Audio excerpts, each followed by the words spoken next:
Hi beautiful viewers, welcome back to my YouTube channel. ಇವತ್ತು ಬೆಳಗ್ಗೆನೇ ದೇವ್ರ ಪೂಜೆ ಎಲ್ಲ ಮುಗಿಸಿ ಆನಂತರ ಪೂಜಾ ಅವ್ರು ನಂಗೆ ಕಾಲ್ ಮಾಡಿದ್ರು, ಒಂದು ಮೇಕಪ್ ಇದೆ ಬ್ರಾಹ್ಮಿಣ್ಸ್ದು, ಬರ್ತೀರಾ, ನಿಮಗೆ ಪ್ರಾಕ್ಟೀಸ್ ಆಗುತ್ತೆ ಅಂತ.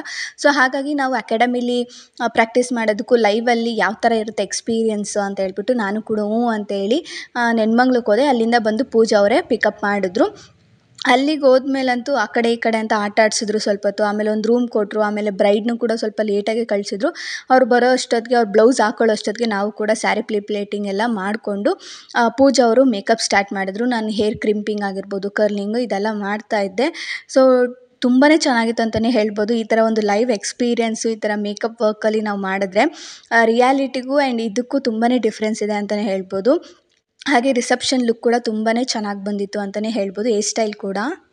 ಹಾಗೆ ನನಗೆ ಇಂಗ್ಲೀಷ್ ಕ್ಲಾಸಸ್ ಬಗ್ಗೆ ತುಂಬಾ DM ಮಾಡ್ತಾಯಿದ್ರಿ, ಅದ್ರ ಬಗ್ಗೆ ಡೀಟೇಲ್ಸ್ ಇನ್ನೂ ಕಂಪ್ಲೀಟಾಗಿ ಹೇಳಿ, ನಮಗೆ ಅರ್ಥ ಆಗೋ ರೀತಿಲಿ ಹೇಳಿ ಅಂತ. ಹಾಗಾಗಿ ಕೆಲವೊಂದಿಷ್ಟು ಪ್ರಶ್ನೆಗಳನ್ನ ನೀವೇನೇನು ಕೇಳಿದರೆ ಅದನ್ನೆಲ್ಲ ನಾನು ಇವತ್ತಿನ ವೀಡಿಯೋದಲ್ಲಿ ನಾನು ನಿಮ್ಮ ಜೊತೆ ಶೇರ್ ಮಾಡ್ತಾಯಿದ್ದೀನಿ.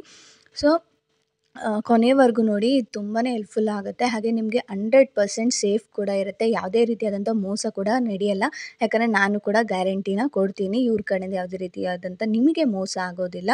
ಮೊದಲನೇದಾಗಿ ನನಗೆ ಕೇಳಿದ್ದು ಇಂಗ್ಲೀಷ್ ಕೋರ್ಸು ಯಾವ ಥರ ತೊಗೊಳ್ಳೋದು, ಯಾರನ್ನ ಕಾಂಟ್ಯಾಕ್ಟ್ ಮಾಡೋದು ಅಂತ. ಸೊ ನಾನಿಲ್ಲಿ ಸ್ಕ್ರೀನ್ ಮೇಲೆ ಒಂದು ನಂಬರ್ ಕೊಟ್ಟಿದ್ದೀನಿ. ನೀವು ಅವ್ರಿಗೆ ಡೈರೆಕ್ಟಾಗಿ ಕಾಲ್ ಮಾಡಿ ನಿಮಗೆ ಏನೇನೆಲ್ಲ ಡೌಟ್ಸ್ ಇದೆ ಅದನ್ನು ಕೇಳ್ಬೋದು. ಇವಾಗ ನೀವೇನೋ ಜಾಯಿನ್ ಆಗಬೇಕು ಅಂದರೆ ಇಂಗ್ಲೀಷ್ ಕ್ಲಾಸ್ಗೆ, ಅವರೇ ನಿಮ್ಮನ್ನು ಜಾಯಿನ್ ಮಾಡಿಸ್ಕೊತಾರೆ. ಏನೇನೆಲ್ಲ ಇದೆ ಅಂತ ಹೇಳಿ ಅವರು ಜಾಯಿನ್ ಮಾಡಿಸ್ಕೊತಾರೆ. ಸೊ ಸ್ಕ್ರೀನ್ ಮೇಲೆ ಕೊಟ್ಟಿರೋ ನಂಬರ್ನ ನೀವು ಕಾಂಟ್ಯಾಕ್ಟ್ ಮಾಡಿ. ಸೆಕೆಂಡ್ನೇದು ಬಂದು ಇಂಗ್ಲೀಷ್ ಕ್ಲಾಸಲ್ಲಿ ಏನೇನೆಲ್ಲ ಇರುತ್ತೆ, ಯಾವ ರೀತಿ ತೊಗೊಳ್ಬೋದು ಅಂತಲೂ ಹೇಳ್ತೀನಿ.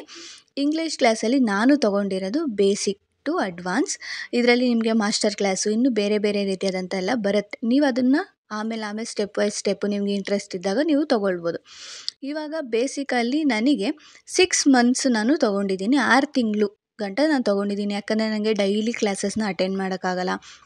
ಕೆಲವು ಸತಿ ಬ್ಯುಸಿ ಇರ್ತೀನಿ, ಕೆಲವು ಸತಿ ಬೇರೆ ಕ್ಲಾಸಸ್ ಇರುತ್ತೆ, ಇಲ್ಲ ಬೇರೆನೋ ಕೆಲಸ ಇರುತ್ತೆ. ಹಾಗಾಗಿ ಕಂಟಿನ್ಯೂಸ್ ಆಗಿ ನನಗೆ ತೊಗೊಳಕ್ಕಾಗಲ್ಲ. ಹಾಗಾಗಿ ನಾನು 2 ಡೇಸ್ ಒಂದು ಸತಿ ಇಂಗ್ಲೀಷ್ ಕ್ಲಾಸಸ್ನ ತೊಗೊಳ್ತೀನಿ, ಆ್ಯಕ್ಟಿವಿಟೀಸ್ನ ಮಾಡ್ತೀನಿ. ಅದಕ್ಕೋಸ್ಕರ ನಾನು 6 ಮಂತ್ಸ್ನ ತೊಗೊಂಡಿದ್ದೀನಿ. ನೀವು ಬೇಕಾದರೆ ನೀವು ಡೈಲಿ ಅಟೆಂಡ್ ಮಾಡೋ ಹಾಗಿದ್ದರೆ ನೀವು ಆರಾಮಾಗಿ 2 ಮಂತ್ಸು 4 ಮಂತ್ಸು ಈ ಥರದ್ದೆಲ್ಲ ಇದೆ ಕೋರ್ಸಸ್ಸು, ನೀವು ಆರಾಮಾಗಿ ತೊಗೊಳ್ಬೋದು. ಹಾಗೆ ನಿಮಗಿದು ಲೈವು ಮತ್ತು ರೆಕಾರ್ಡಿಂಗಲ್ಲಿ ಸಿಗುತ್ತೆ. ಲೈವ್ ಅಂದರೆ ನೀವು ಝೂಮ್ ಆ್ಯಪಲ್ಲಿ ನಿಮ್ಗೆ ಅವರು ಲೈವ್ ಆಗಿ ನಿಮಗೆ ಅದನ್ನೆಲ್ಲ ಹೇಳ್ಕೊಡ್ತಾರೆ. ಗ್ರಾಮರ್ನೆಲ್ಲ ಪ್ರತಿಯೊಂದೂ ಇಂಗ್ಲೀಷ್ ಏನೇನೆಲ್ಲ ಇದೆ ಅದನ್ನು ಹೇಳ್ಕೊಡ್ತಾರೆ. ನನಗೆ ಲೈವ್ ತೊಗೊಳೋದಕ್ಕಾಗಲ್ಲ, ಯಾಕಂದರೆ ನನಗೆ ಬೇರೆ ಕೆಲಸಗಳು, ಮೆಹಂದಿ ಕ್ಲಾಸು ಇದೆಲ್ಲ ಲೈವ್ ಇರೋದ್ರಿಂದ ಇದನ್ನು ಲೈವ್ ತೊಗೊಂಡು ಪರ್ಟಿಕ್ಯುಲರಾಗಿ ಹಂಗೆ ಕೂತ್ಕೊಂಡು ಮಾಡೋದಕ್ಕೂ ಆಗಲ್ಲ. ಹಾಗಾಗಿ ನನಗೆ ಯಾವಾಗ ಟೈಮ್ ಸಿಗುತ್ತೋ ಆವಾಗ 2 ಡೇಸ್ ಒನ್ಸ್ ನಾನು ರೆಕಾರ್ಡೆಡ್ನ ತೊಗೊಳ್ತೀನಿ. ಅವ್ರು ನನಗೆ ಬೆಳಗ್ಗೆನೇ ಒಂದು 8-8:30 ಕಳಿಸ್ತಾರೆ. ನಾನು ಅದನ್ನು ಅಂದರೆ ಕ್ಲಾಸ್ಗೆ ಹೋಗೋಕ್ಕಿಂತ ಮುಂಚೆನೇ ನಾನು ಅದನ್ನೆಲ್ಲ ಸ್ಟಡಿ ಮಾಡ್ತೀನಿ. ಅದ್ರ ಬಗ್ಗೆ ಏನಾದ್ರು ಡೌಟ್ಸ್ ಇದ್ದರೆ ಎಲ್ಲ ಬರೆದಿಟ್ಕೊತೀನಿ. ಆ ನಂತರ ನನಗೆ ಅವರು ಒಂದು ಆ್ಯಕ್ಟಿವಿಟಿನ ಕೊಟ್ಟಿರ್ತಾರೆ. ಆ ಆ್ಯಕ್ಟಿವಿಟಿನ ನಾವು ಸಂಜೆ 6 ಗಂಟೆ 6:30 ಅಷ್ಟೊತ್ತಿಗೆ ನಾವು ಅವ್ರಿಗೆ ಸೆಂಡ್ ಮಾಡಬೇಕು. ಆವಾಗ ಅವರು ಅದರಲ್ಲಿ ಕರೆಕ್ಷನ್ ಏನಾದರೂ ಮಾಡಿ ನಮಗೇನಾದರೂ ತಪ್ಪಿದೆಯಾ, ಇನ್ನೂ ಕರೆಕ್ಟ್ ಮಾಡ್ಕೊಬೇಕಾ, ಇನ್ನೂ ಇಂಪ್ರೂವ್ ಮಾಡ್ಕೊಬೇಕಾ ಇದನ್ನೆಲ್ಲ ಹೇಳ್ತಾರೆ. ಆ ನಂತರ ನಾವು ಕರೆಕ್ಟ್ ಮಾಡ್ಕೊಬೋದು. ಒಂದು ವೇಳೆ ನಮಗೆ ತಿರ್ಗಾ ಇನ್ನೂ ಡೌಟ್ಸ್ ಇದೆ, ನಮಗೇನೂ ಗೊತ್ತಾಗ್ತಾ ಇಲ್ಲ ಅಂತಂದರೆ ಅವ್ರಿಗೆ ಕಾಲ್ ಮಾಡ್ಬೋದು. 3 ಗಂಟೆ 3:30 ಮೇಲೆ ನಾವು ಕಾಲ್ ಮಾಡಿ ಆ ಡೌಟ್ಸ್ನೆಲ್ಲ ಕ್ಲಿಯರ್ ಮಾಡ್ಕೊಳ್ಬೋದು. ಇಷ್ಟು. ಇವಾಗ ನೀವು ಲೈವ್ ಆದರೂ ತೊಗೊಬೋದು, ರೆಕಾರ್ಡಿಂಗ್ ಆದರೂ ತೊಗೊಬೋದು. ಇಷ್ಟು ಇಂಗ್ಲೀಷ್ ಡೀಟೇಲ್ಸು. ಹಾಗೆ ಫೀಸ್ ಎಷ್ಟಿರುತ್ತೆ ಅಂತಲೂ ಕೇಳ್ತಾಯಿದ್ರಿ. ಫೀಸ್ ಬಂದು ನಿಮಗೆ ಸ್ಟಾರ್ಟಿಂಗು ನೀವೇನೇನು ಕೋರ್ಸ್ ತೊಗೊತೀರಲ್ಲ, ಬೇಸಿಕ್ ಟು ಅಡ್ವಾನ್ಸು, ಮಾಸ್ಟರ್ಸ್ ಈ ಥರ ಅದ್ರ ಮೇಲೆ ನಿಮಗೆ ಫೀಸ್ ಹೋಗುತ್ತೆ. ನೀವು ಸ್ಟಾರ್ಟಿಂಗು ನಿಮಗೆ ನಂಬಿಕೆ ಬರ್ತಾಯಿಲ್ಲ, ನಾನು ಟ್ರೈ ಮಾಡ್ತೀನಿ ಅನ್ನೋ ಹಾಗಿದ್ರೆ ಕೊಡಿ, ಒಂದು ₹500 ಕೊಟ್ಟು ನೀವು ಜಾಯ್ನ್ ಆಗಿ ಆ್ಯಂಡ್ 2 ಮಂತ್ಸ್ ತೊಗೊಳ್ಳಿ. ಆ್ಯಂಡ್ ನಿಮಗೆ ಒಳ್ಳೆಯ ಅಭಿಪ್ರಾಯ ಬರುತ್ತೆ. ಯಾಕಂದರೆ ನನಗಷ್ಟು ಚೆನ್ನಾಗಿ ಅವರು ಒಂದೊಳ್ಳೆ ಕಂಫರ್ಟ್ ಝೋನ್ ಆಗಿರ್ಬೋದು, ಅವ್ರು ಹೇಳ್ಕೊಡೋದಾಗಿರ್ಬೋದು ತುಂಬ ಚೆನ್ನಾಗಿ ಹೇಳ್ಕೊಡ್ತಾರೆ, ಅರ್ಥ ಆಗೋ ರೀತಿಲೇ ಹೇಳ್ಕೊಡ್ತಾರೆ. ಹಾಗಾಗಿ ನೀವು ಎಷ್ಟಾಗುತ್ತೋ ಅಷ್ಟು ಅಮೌಂಟನ್ನ ಪೇ ಮಾಡಿ ಆ ನಂತರನೇ ನೀವು ಮಿಕ್ಕಿದ ಅಮೌಂಟನ್ನ ನೀವು ಹಾಕ್ಬೋದು. ಅದು ಯಾವಾಗ ಹಾಕಬೇಕು ಅನ್ನೋದನ್ನು ಕೂಡ ಅವ್ರಿಗೆ ನೀವು ಹೇಳಬೇಕು. ಇವಾಗ ನೆಕ್ಸ್ಟ್ ಮಂತು ನಿಮಗೆ ಸ್ಯಾಲ್ರಿ ಆಗುತ್ತೆ ಅಂದರೆ ನೀವು ಅದನ್ನು ಹೇಳಿರಬೇಕು. ಅವರು ನೆಕ್ಸ್ಟ್ ಮಂತು ನಿಮಗೆ ನೆನಪಿಸ್ತಾರೆ. ನೀವು ಪದೇ ಅವರೇ ನಿಮಗೆ ಕೇಳೋದು, ಮಾಡೋದು, ಟಾರ್ಚರ್ ಕೊಡೋದು ಇದೆಲ್ಲ ಮಾಡ್ದೆ. ನೀವೇ ಏನಾದರೂ ಒಂದು ಡೇಟ್ ಹೇಳಿಬಿಟ್ರೆ ಅವ್ರು ಅದಕ್ಕೆ ನಿಮ್ಗೆ ಇದನ್ನು ಮಾಡ್ತಾರೆ. ಸೊ ನೆಕ್ಸ್ಟ್ ಆಮೇಲೆ ವರ್ಕ್ ಫ್ರಮ್ ಹೋಮ್ ಜಾಬ್ ಆಪರ್ಚುನಿಟಿಗೆ ಹೇಳಿದರು. ಆದರೆ ಅದೇನಂದರೆ ನೀವು ಕೋರ್ಸ್ಗೆ ಜಾಯಿನ್ ಆಗಿ ಕೋರ್ಸ್ನ ಕಂಪ್ಲೀಟ್ ಮಾಡಿಕೊಂಡು ಮೇಲೆ ನೀವು ಓಕೆ ಇದನ್ನು ಮಾಡ್ತೀರಾ ಅನ್ನೋ ಕಾನ್ಫಿಡೆನ್ಸ್ ನಿಮ್ಗಾದ ಮೇಲೆ ಅವ್ರಿಗೂ ಕೂಡ ನಂಬಿಕೆ ಬರಬೇಕಲ್ವ. ಇಂಗ್ಲೀಷ್ ಅಂದರೆ ಅವ್ರಿಗೂ ನಿಮ್ಮ ಮೇಲೆ ನಂಬಿಕೆ ಬಂತು ಅಂದರೆ ನಿಮಗೆ ವರ್ಕ್ ಫ್ರಮ್ ಹೋಮ್ ಆಪರ್ಚುನಿಟಿ ಕೂಡ ಕೊಡ್ತಾರೆ. ಇದಂತೂ ಹಂಗೆ ಸುಮ್ಮನೆ ಎಲ್ಲರಿಗೂ ವರ್ಕ್ ಫ್ರಮ್ ಹೋಮ್ ಆಪರ್ಚುನಿಟಿ ಕೊಡಲ್ಲ. ಅದು ಹೋದ ಸತಿ ತುಂಬಾ ಇದಾಗಿತ್ತು. ಹಾಗಾಗಿ ಇದೊಂದನ್ನು ನೆನಪಿಟ್ಕೊಳ್ಳಿ, ಈ ಕೋರ್ಸ್ನ ಕಂಪ್ಲೀಟ್ ಮಾಡ್ಕೊಂಡು ಮೇಲೇ ಅವರು ವರ್ಕ್ ಫ್ರಮ್ ಹೋಮ್ ಆಪರ್ಚುನಿಟಿನ ಕೊಡೋದು. ನೆಕ್ಸ್ಟ್ ನಿಮ್ಗೇನಾದರೂ ಯೂಟ್ಯೂಬ್ ಅಲ್ಲಿ ಏನಾದರೂ ಇಂಟ್ರೆಸ್ಟ್ ಇದೆ, ಅದ್ರ ಬಗ್ಗೆ ಏನಾದರೂ ಡೀಟೇಲ್ಸು, ಅದ್ರ ಬಗ್ಗೆ ಏನಾದರೂ ನೀವು ತಿಳ್ಕೊಬೇಕು ಅನ್ನೋ ಕ್ಯೂರಿಯಾಸಿಟಿ ಇದ್ದರೆ ಅದನ್ನು ಕೂಡ ಅವ್ರ ಹತ್ರ ಡಿಸ್ಕಷನ್ ಮಾಡ್ಬೋದು. ಹಾಗಾಗಿ ಇದು 100% ಸೇಫ್ ಇದೆ. ಆ್ಯಂಡ್ ಎಲ್ಲ ಥರನೂ ನಿಮಗೆ ಸರ್ಟಿಫೈಡ್ ಕೂಡ ಮಾಡಿ ಕೊಡ್ತಾರೆ. ನೀವೆಲ್ಲೂ ಕೂಡ ಹೋಗಿ ವರ್ಕ್ಗಳನ್ನ ಮಾಡ್ಬೋದು. ಹಾಗೆ ನಿಮ್ಗೇನಾದರೂ ಇಂಟರ್ವ್ಯೂಸ್ಗೆ ಟಿಪ್ಸ್ಗಳು ಏನಾದರೂ ಬೇಕು ಅಂದರೆ ಅದನ್ನು ಕೂಡ ಅವ್ರು ನಿಮಗೆ ಎಲ್ಲನೂ ಮುಂಚೆನೇ ಈ ಒಂದು ಕೋರ್ಸಸ್ ಎಲ್ಲ ಆ್ಯಡ್ ಮಾಡಿರ್ತಾರೆ. ಹಾಗಾಗಿ ಯಾವುದನ್ನು ತಲೆ ಕೆಡಿಸ್ಕೊಳ್ಳೋ ಅವಶ್ಯಕತೆ ಇರಲ್ಲ. ನೀವೇನಾದರೂ ಕಾಲೇಜಲ್ಲಿದ್ದೀರಾ, ಕಾಲೇಜಲ್ಲಿ ಓದ್ತಾ ಇದ್ದೀರಾ, ಮುಗ್ದಿದೆ, ಕೆಲಸ ಮಾಡ್ತಾಯಿದ್ದೀರಾ, ಈ ಥರದವ್ರಿಗೆಲ್ಲ ತುಂಬಾ ಹೆಲ್ಪ್ ಆಗುತ್ತೆ ಇಂಗ್ಲೀಷ್ ಕೋರ್ಸು. ನಾನು ಯಾಕೆ ಇಂಗ್ಲೀಷ್ ಕ್ಲಾಸ್ ತೊಗೊಂಡೆ ಅನ್ನೋದನ್ನು ಕೂಡ ಅಪ್ಕಮಿಂಗ್ ವ್ಲಾಗ್ಸಲ್ಲಿ ಹೇಳ್ತೀನಿ. ನಿಮ್ಗೇನಾದರೂ ಇನ್ನೂ ಇನ್ಫಾರ್ಮೇಷನ್ ಬೇಕು ಅಂದರೆ ಈ ನಂಬರ್ಗೆ ನೀವು ಕಾಲ್ ಮಾಡಿ ಇನ್ಫಾರ್ಮೇಷನ್ನ ತೊಗೊಳ್ಬೋದು. ನೆಕ್ಸ್ಟ್ ಡೇ ಅರ್ಲಿ ಮಾರ್ನಿಂಗೇ ಮುಹೂರ್ತ ಇತ್ತು 6:30ಗೆ. ಹಾಗಾಗಿ ನಾನು ಕೂಡ ಬೇಗನೆ ಎದ್ದು 4:15 ಅನ್ನಂಗೆ ನೆನ್ಮಂಗ್ಲಕ್ಕೆ ಹೋದ್ವಿ. 5 ಗಂಟೆಗೆಲ್ಲ ಅವ್ರು ಬಂದು ನಮ್ಮನ್ನು ಕೂಡ ಪಿಕಪ್ ಮಾಡಿಕೊಂಡು ಪೂಜಾ ಅವರು ಬಂದರು. ಸೊ ಇಲ್ಲೆಲ್ಲ ರೆಡಿ ಮಾಡಿ ಇಟ್ಕೊಂಡ್ವಿ. ಆ್ಯಂಡ್ ಆವಾಗ ಆಯಿತು ನೋಡಿ ರಿಯಲ್ ಟೆನ್ಷನು. ಅವ್ರು ಕಳಿಸಿದ್ದು 6:30 ಮುಹೂರ್ತ ಅಂದರೆ ಶಾಸ್ತ್ರ ಅವ್ರ ಕಡೆ ಜಾಸ್ತಿ ಮಾಡ್ತಾರೆ, ಬ್ರಾಹ್ಮಿಣ್ಸ್ ಅವರಲ್ವ. ಹಾಗಾಗಿ 6 ಗಂಟೆಗೆ ಬ್ರೈಡ್ನ ಕಳಿಸಿದ್ದಾರೆ. ಆ್ಯಂಡ್ 20 ನಿಮಿಷಕ್ಕೆ ನಾವು ಅವ್ರನ್ನ ರೆಡಿ ಮಾಡಿ ಈಚೆ ಕಳಿಸಿದ್ದೀವಿ. ಆ್ಯಂಡ್ ಎಷ್ಟು ಅಂತ ಅಂದರೆ ಹೆಂಗಿತ್ತು ಅಂದರೆ ಎಕ್ಸ್ಪೀರಿಯೆನ್ಸು, ಎಲ್ಲರೂ ಬರ್ತಾಯಿದ್ದಾರೆ, ನೀವು ನೋಡ್ಬೋದು. ಎಲ್ಲರೂ ಬಂದು ಒಂದೊಂದು ಹೆಲ್ಪ್ ಮಾಡ್ತಾಯಿದ್ದಾರೆ. ಅಲ್ಲಿ ಜೆಂಟ್ಸ್ ಎಲ್ಲ ತುಂಬ ಕಳಿಸಿ, ಶಾಸ್ತ್ರ ಇದೆ, ತಾಳಿ ಕಟ್ಟಿಸ್ಬೇಕು, ನಮ್ಗೆ ಇದೆಲ್ಲ ಬೇಡ, ಮೇಕಪ್ ಏನು ಬೇಡ, ಕಳಿಸಿ ಅಂತ ಅರ್ಜೆಂಟ್ ಮಾಡ್ತಾಯಿದ್ದಾರೆ. ಕೈಯೆಲ್ಲ ನಡುಗ್ತಾ ಇದೆ. ನನಗೆ ಈ ಥರ ಇರುತ್ತೆ ಒಂದು ಎಕ್ಸ್ಪೀರಿಯೆನ್ಸು ನಾವು ಬ್ರೈಡ್ ಅಟೆಂಡ್ ಮಾಡಿದಾಗ ಅಂತ ಅನಿಸ್ತು. ಆದರೆ ಅಲ್ಲಿರೋ ಹೆಣ್ಮಕ್ಳೆಲ್ಲ ತುಂಬಾ ಹೆಲ್ಪ್ ಮಾಡಿದ್ರು. ಒಬ್ಬರು ಕುಚ್ಚು ಹಾಕೋದಕ್ಕಾಗಿರ್ಬೋದು, ಒಬ್ಬರು ಒಡವೆಗಳು ಹಾಕಿರ್ಬೋದು, ಎಲ್ಲನೂ ಹೆಲ್ಪ್ ಮಾಡಿಕೊಟ್ರು. ತುಂಬಾ ಒಂಥರ ಖುಷಿ ಆಯಿತು. ಅಷ್ಟು ಮಧ್ಯದಲ್ಲಿ ಅವರು ನಮಗೂ ಕೂಡ ಅವರು ಕೈ ಕಾಲು ಆಡ್ತಾ ಇಲ್ಲ, ಗಂಡಸರೆಲ್ಲ ಅಷ್ಟು ಜೋರಾಗಿ ಮಾಡ್ತಾಯಿದ್ದಾರೆ ಅಂತ ಹೇಳ್ಬಿಟ್ಟು ಅವರು ಕೂಡ ಹೆಲ್ಪ್ ಮಾಡಿದ್ರು ಬಂದು. ಅವ್ರ ಕಡೆ ಏನಂದರೆ ಟೈಮ್ ಪ್ರಕಾರ ಅವರು ಶಾಸ್ತ್ರ ಏನಿದೆ ಅಲ್ವ, ಎಲ್ಲ ಕಡೆನೂ ಅದೇ ಥರನೇ ಇರುತ್ತೆ. ಇವ್ರು ಜಾಸ್ತಿ ಶಾಸ್ತ್ರ ಮಾಡೋದ್ರಿಂದ ಮೇಕಪ್ಪೇ ಬೇಡ, ಕಳಿಸಿ ಅಂತ ಹೇಳ್ತಾ ಇದ್ದಕ್ಕೆ ಅರ್ಜೆಂಟ್ ಮಾಡ್ತಾಯಿದ್ರು. ಅದೊಂದು ತುಂಬಾ ಎಕ್ಸ್ಪೀರಿಯೆನ್ಸ್ ಆಯಿತು ಅಂತಲೇ ಹೇಳ್ಬೋದು ನನಗೆ.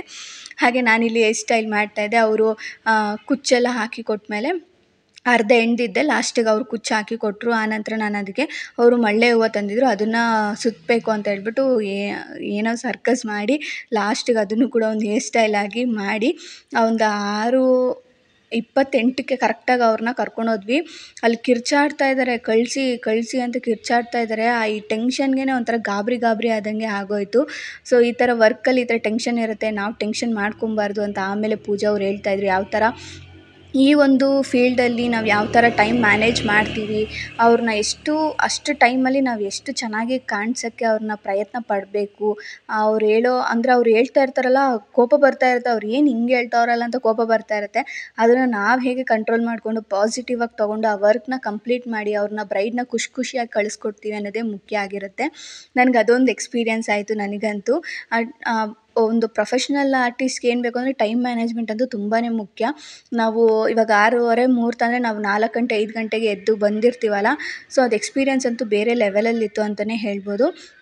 ಅವ್ರ ಕಡೆ ಎಲ್ಲ ಕೊಂಡೆ ಹಾಕೋದು, ಸೀರೆ ಮತ್ತು ಹೇರ್ ಸ್ಟೈಲು ತುಂಬ ಮುಖ್ಯ.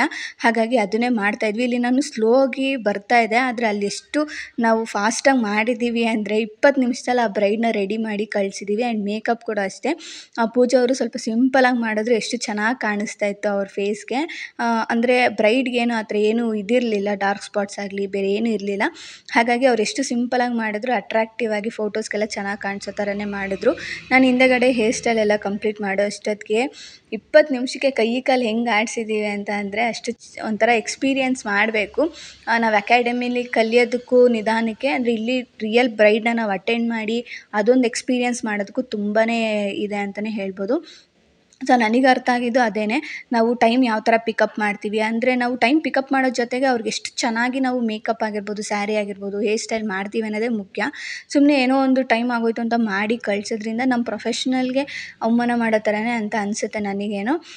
ಆ ಟೈಮಲ್ಲಿ ನಮ್ಗೆ ಎಷ್ಟು ಸಾಧ್ಯನೋ ಅಷ್ಟು ನಾವು ಕೂಲಾಗಿದ್ದು ಅವ್ರಿಗೆ ಬೆಸ್ಟ್ ರಿಸಲ್ಟ್ನ ಕೊಡಬೇಕು. ಅದೊಂದು ನನಗೆ ಕರೆಕ್ಟಾಗಿ ಅರ್ಥ ಆಯಿತು. ಹಾಗೆ ಒಳ್ಳೆ ಎಕ್ಸ್ಪೀರಿಯೆನ್ಸ್ ಆಯಿತು. ಪೂಜಾ ಅವ್ರು ಕರೆದಿದ್ದು ನಂಗೆ ತುಂಬಾ ಖುಷಿ ಆಯಿತು. ಒಂಥರ ವರ್ಕ್ ಎಕ್ಸ್ಪೀರಿಯೆನ್ಸ್ ಆಯಿತು ನನಗೆ. ಥ್ಯಾಂಕ್ಸ್ ಪೂಜಾ ಅವರೇ ಕರೆದು ಈ ಥರ ಒಂದು ಪ್ರಾಕ್ಟೀಸ್ ನನಗೆ ಕೊಟ್ಟಿದ್ದಕ್ಕೆ. ಹಾಗೆ ಅಲ್ಲಿರ್ಬೋದು ಹೆಣ್ಮಕ್ಳೆಲ್ಲ ಎಷ್ಟು ಚೆನ್ನಾಗಿ ಸಪೋರ್ಟ್ ಮಾಡ್ತಾಯಿದ್ರು, ನೀವು ನೋಡ್ತಾ ಇರ್ಬೋದು ಆವಾಗಿಂದ. ಅವರು ಪರವಾಗಿಲ್ಲ ಮಾಡಿ ಅಂದರೆ ಅವರು ಕೂಡ ಜೋರಾಗಿ ಹೇಳೋದಕ್ಕಾಗಲ್ಲ, ಯಾಕಂದರೆ ಗಂಡಸರೆಲ್ಲ ಬೈತಾರಲ್ಲ, ನಿಮ್ದು ಹೆಣ್ಮಕ್ಳದ್ದು ಯಾವಾಗಲೂ ಮುಗಿಯಲ್ಲ, ನಿಮ್ದು ಯಾವಾಗಲೂ ಸೋ ಇರುತ್ತೆ ಅಂತೆಲ್ಲ ಬೈತಾರಲ್ಲ ಅಂತ ಹೇಳ್ಬಿಟ್ಟು ಅವರು ಪಾಪ ಅವರು ಎಲ್ಲದಕ್ಕೂ ಕೈ ಜೋಡಿಸಿ ಎಲ್ಲನೂ ಮಾಡಿಕೊಡ್ತಾಯಿದ್ರು.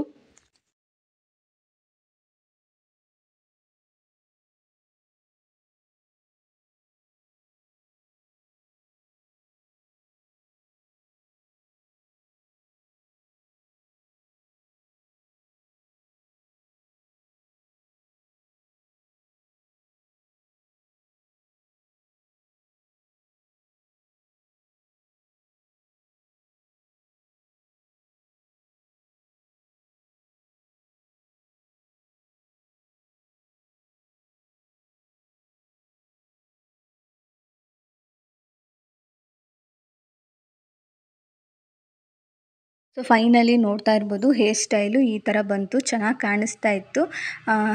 ಅರ್ಜೆಂಟ್ ಮಾಡೋದಕ್ಕೆ ಒಂದು ಇದ್ರಾಗಿ ತುಂಬ ಪರ್ಫೆಕ್ಟಾಗಿ ಬಂದಿಲ್ಲ ಅಂದರೂ ಒಂದು ಮಟ್ಟಿಗೆ ಬ್ರೈಡ್ಗೆ ಬೇಜಾರಾಗದಿರೋ ಥರ ಮಾಡಿ ಲಾಸ್ಟಿಗೆ ಎಲ್ಲನೂ ಕಳಿಸಿದ್ವಿ. ಆ್ಯಂಡ್ ಫೋಟೋಸ್ ಕೂಡ ಕರೆಕ್ಟಾಗಿ ತಕ್ಕೊಳ್ಳೋಕ್ಕೂ ಅವ್ರು ಬಿಡಲಿಲ್ಲ, ಅರ್ಜೆಂಟ್ ಕರ್ಕೊಂಡು ಹೋದರು. ಅವ್ರನ್ನ ಕಳಿಸಿ 6:42ಗೆಲ್ಲ ನನ್ನನ್ನು ಪೂಜಾ ಅವರು ನಮ್ಮನೆಗೆ ಡ್ರಾಪ್ ಮಾಡ್ತೀನಿ ಅಂತ ಹೇಳ್ಬಿಟ್ಟು ನಮ್ಮನೆಗೆ ಡ್ರಾಪ್ ಮಾಡಿದ್ರು. ಹಾಗೆ ಬಂದು ಒಂದು ಗ್ಲಾಸ್ ಹಾಲೆಲ್ಲ ಕುಡ್ಕೊಂಡು ಹೋದರು. ಹಾಗೆ ಕಂಟಿನ್ಯೂ ಮಾಡೋಕ್ಕಾಗಿಲ್ಲ ನಂಗೆ ವೀಡಿಯೋನ. ಇವತ್ತಿನ ವೀಡಿಯೋ ಇಲ್ಲೇ ಎಂಡ್ ಮಾಡ್ತಾ ಇದ್ದೀನಿ. Thank you for watching.